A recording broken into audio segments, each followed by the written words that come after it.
कभी कभी सोचता हूँ उन वादियों के पीछे मेरा एक छोटा सा घर होता। काश मेरा सवेरा रोज इन बादलों में निकलता। काश ऐसे बादलों को देखते मेरा समय निकलता। बट अब क्या कर सकते हैं, हम इंसान इस चक्के की तरह इस लाइफ के मोह माया में फंस चुके हैं,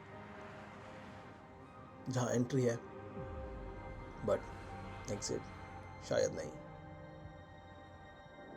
और ऐसे कोरोना कभी नहीं आता और ना हम ऐसे बंधे होते। आप सोचिए, सोच के देखिए। खैर, उम्मीद करता हूँ कि हम ऐसे बिजी लाइफ से निकलें और दूर ऐसे अकेला चलते चलते चलते ऐसी जगह में पहुंचे जहाँ दूर दूर तक कोई ना हो, जहाँ कोई ना हो मुझे बोलने वाला कि मैं क्यों अपना समय बर्बाद कर रहा हूँ।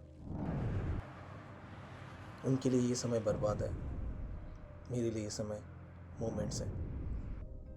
दुनिया बहुत खूबसूरत है और शायद मैंने सिर्फ इसका 1% एक्सपीरियंस किया है। लाइफ में आगे कल क्या होगा पता नहीं, बट मैंने इस सफ़र की शुरुआत कर दी है। रास्ते में आपसे मिलूंगा।